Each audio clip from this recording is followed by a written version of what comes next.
Selamat malam pemirsa, kita berjumpa lagi dalam Prime Time Talk. Kali ini bersama saya, Doni De Keizer. Ya pemirsa, Ketua Umum Partai Nasdem Surya Paloh menemui Presiden Joko Widodo di Kompleks Istana Kepresidenan Jakarta. Pertemuan antara Presiden dan Surya Paloh ini tidak ada atau tidak masuk dalam jadwal resmi kegiatan Kepala Negara. Agenda dari Biro Pers Istana Kepresidenan hanya menyebutkan bahwa Joko Widodo memiliki agenda intern sepanjang hari Selasa kemarin. Surya Paloh datang sendiri ke istana, masuk melalui pintu samping yang berdekatan dengan Wisma Negara yang sebenarnya merupakan area steril dari pantauan para kuli tinta. Menurut pihak dari DPP Partai Nasdem, kunjungan Surya Paloh ke istana hanya untuk silaturahmi usai perayaan Hari Raya Idul Fitri. Walaupun membahas isu reshuffle kabinet, kedatangan Ketua Umum Partai Nasdem ini dimaknai oleh sejumlah pihak sebagai sinyal kian dekatnya reshuffle kabinet. Terlebih lagi beberapa waktu lalu berhembus kabar reshuffle akan dilakukan usai Idul Fitri. Nah pemirsa, apakah Presiden Jokowi memang akan segera melakukan reshuffle dalam waktu dekat? Kita akan langsung membahasnya dengan narasumber yang telah hadir di studio. Yang pertama adalah Ketua DPP Partai Nasdem, Joni G. Plate, dan pengamat politik yang juga Direktur Eksekutif Poltreking Indonesia, Hanta Yuda. Pak Joni, apa kabar? Kabar baik, Mas Doni. Maaf lahir batin ya. Maaf lahir batin. Sehat selalu Pak ya? Selalu sehat. Mas Doni juga sehat terus. Terlihat sangat sehat. Mas Hanta sudah lama kita tidak bertemu ya. Nah, setiap bertemu beliau ini pasti soal reshuffle nih. Nah, itu dia. Tapi gara-gara kabarnya Pak Surya Paloh masuk lewat pintu steril, ya. Pak Joni harus klarifikasi. Nah, betul. Nah, jangan-jangan ini memang agenda reshuffle ya Pak ya? Ya, jadi begini Mas Doni. Memang betul kemarin siang ya. Ya.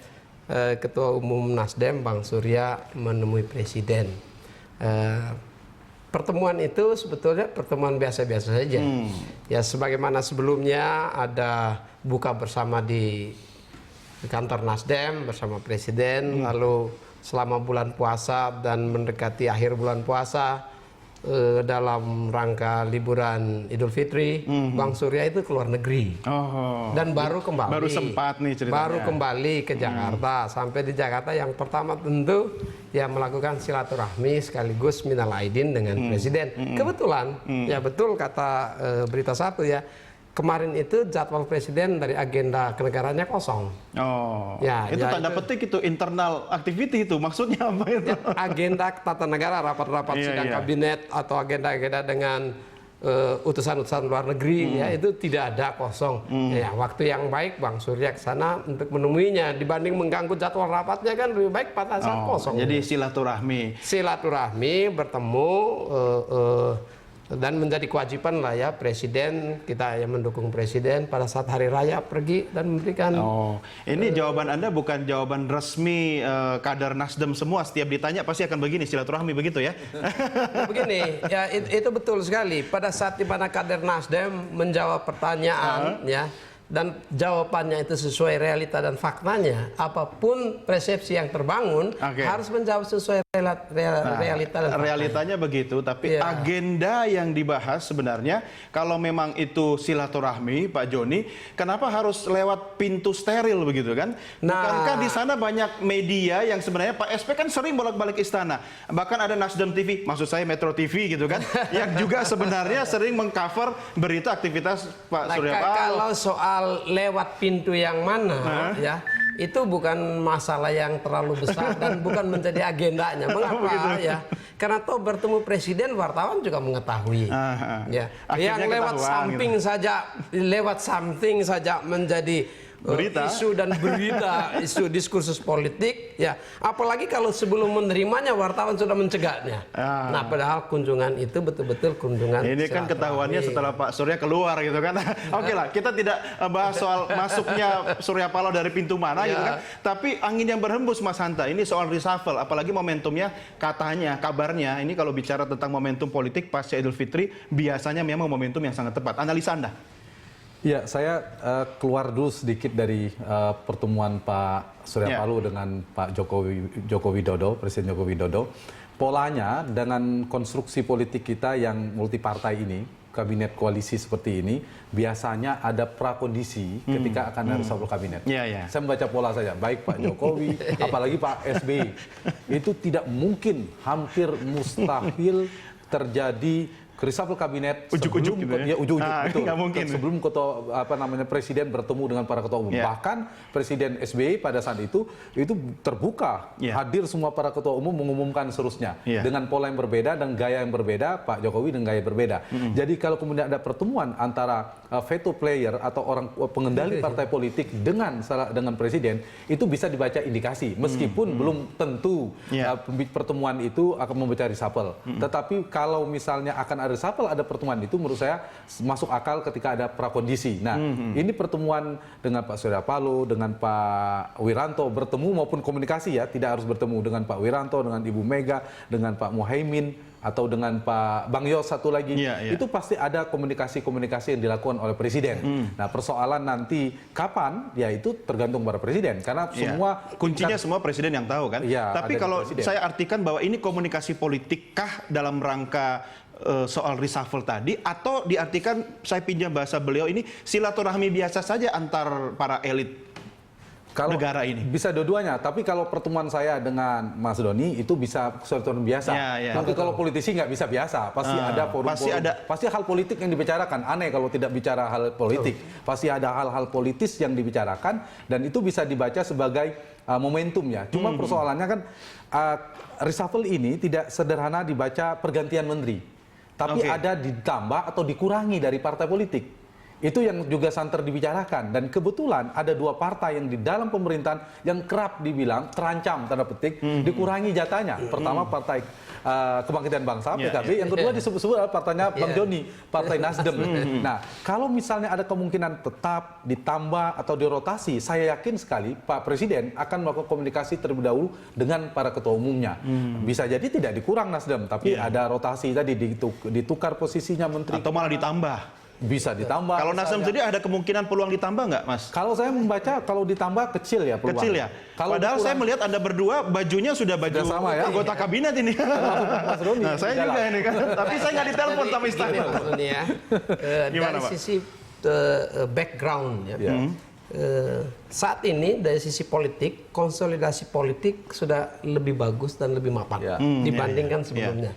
Artinya dengan partai-partai pendukung pemerintah. Konsolidasi internal Partai Golkar sudah kita sebut saja selesai. Ya, konsolidasi internal P3 sudah selesai dan semuanya merapat dan bergabung. Nah, situasi konsolidasi politik yang sudah membaik ini ya justru ya bukan isu reshuffle-nya yang penting. Bagaimana kabinet ini, presiden bersama kabinetnya justru memanfaatkan untuk menggunakan momentum ini bekerja lebih efektif dan efisien untuk membangun negara. Salah satunya dengan memperkuat posisi kabinet. Bahwa di dalam memperkuat itu presiden mempertimbangkan ya melakukan reshuffle dalam arti yang seluas-luasnya, apakah pergeseran sejajar, apa pergantian, apakah pengurangan dan penambahan, itu kewenangan presiden. Tetapi momentum konsolidasi politik dan situasi politik yang lumayan memadai dan membaik ini justru waktunya untuk digunakan. Itu yang pertama. Yang kedua, momentum politik apa yang akan ada di depan kita? Hari ini pergantian Kapolri. Pergantian Kapolri ini kan sebetulnya prosedural. Proses politiknya sudah terjadi di DPR dan sudah selesai. Lalu ada lagi momentum politik berikutnya, yaitu Hari Kemerdekaan RI, 17 Agustus.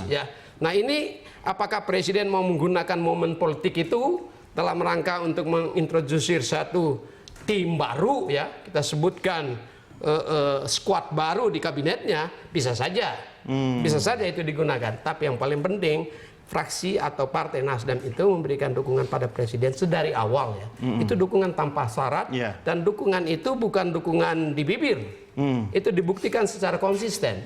Walaupun posisi menterinya terancam. Posisi menteri dalam portofolio presiden ya itu adalah kewenangan presiden. Presiden mau mempertahankan formasi yang ada, mengganti formasi dalam portofolio, menambah atau mengurangi, kita sebenarnya serahkan pada presiden dan mendukung kebijakan presiden. Ini Pak Joni, Mas Hanta, ini kaitannya waktu Golkar ribut sekian lama, menguras energi ya, termasuk kita seperti sinetron berkepanjangan mendiskusikannya. Tapi banyak yang merasa diuntungkan kan dengan konflik Golkar. Ketika Golkar kemudian sudah pulih dan akhirnya menyatakan dukungan kepada pemerintah, artinya posisi kader-kader partai dalam kabinet kan harusnya merasa terancam. Nah, ini bisa menjadi ini tidak, justru ini yang tidak ya. Portofolio itu ada 34. Kita sekarang membedakan kita membedakan antara portofolio partai politik dan portofolio non partai politik. Profesional. Dari sisi Partai Nasdem ya, kami melihat 34 portofolio itu tanpa membeda-bedakan. Jangan mengganggu yang partai. Bahwa presiden mengganggu yang partai atau mengganggu yang non partai sejauh itu adalah putra-putri Indonesia terbaik. Ya, yang sesuai dengan leadership style dan chemistry presiden, kami mendukung. Mau dia terbaik orang partai atau tidak kan sah-sah saja kan? Sah-sah saja. Yang disampaikan oleh Pak Joni tadi soal konsolidasi politik. Nah, justru karena ada pergeseran konsolidasi politik itulah reshuffle ini menjadi urgent dalam konteks politik. Karena pendatang baru ada Partai Golkar, ada Partai Amanat Nasional, meskipun saya tidak setuju kalau kemudian memposisikan Golkar dan PAN disamakan dengan partai yang sejak awal mendukung Pak Pak Jokowi. Tidak bisa karena ada pertimbangan kualitatif, tidak hanya kuantitatif. Kalau kuantitatif kan jumlah kursi, kalau gitu Nasdem harus di bawah Golkar dong. Berkeringatnya juga beda kan? Nah, maksud saya kualitatif itu ada keringat politik. Itu harus dipertimbangkan. Dengan satu catatan di situ, Mas Yanta ya, bahwa eksponen Golkar yang ada di kabinet itu sebetulnya sedari awal. Sedari awal. Wapres adalah mantan ketua Golkar. Pak Menko Polhukam adalah petinggi Golkar. Lalu Ketua BNPTKI Nusron Wahid. Generasi muda Golkar yang brilian.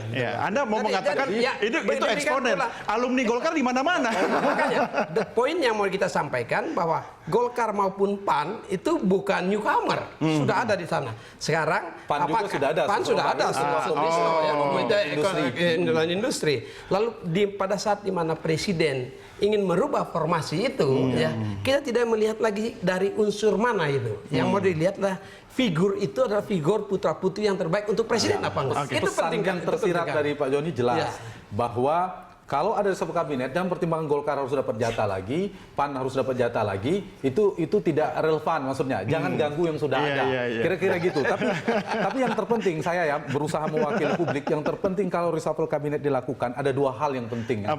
Ada poin yang harus kita dapatkan. Satu adalah sebagai instrumen presiden untuk mengevaluasi kinerja kabinet. Jadi kalau setelah reshuffle kabinet akan ada peningkatan performa kabinet, menteri itu yang paling penting. Satu. Yang kedua sekaligus dijadikan tadi konsolidasi politik. Karena ini penting. Kalau politik tidak mungkin, kalau tidak stabil tidak mungkin kerja baik. Jadi harus ada stabilitas politik. Kalau politiknya instabilitas itu akan berpengaruh pada kinerja. Ini evaluasi pun harus ada dasarnya begitu kan untuk menggeser seseorang. Kita bicara profesionalitas kerja gitu kan. Tapi yang tersirat kedua dari Pak Joni, silakan kalau ingin merubah ambil dan seterusnya. Tapi ada partai non partai kan? Ada 34, ambil yang non partai. Yang paling aman presiden akan mengurangi jatah non partai. Tapi risikonya di publik ya. Tapi sebentar sebelum kita break, Mas Hanta, Nasdem ini termasuk eksponen Golkar, alumni Golkar atau apa gitu? Nggak usah dijawab. Dan kami punya data terhadap evaluasi kinerja. Nanti kita akan diskusikan bersama. Pemirsa, silahkan bergabung terus bersama kami. Kami lanjutkan sesaat lagi.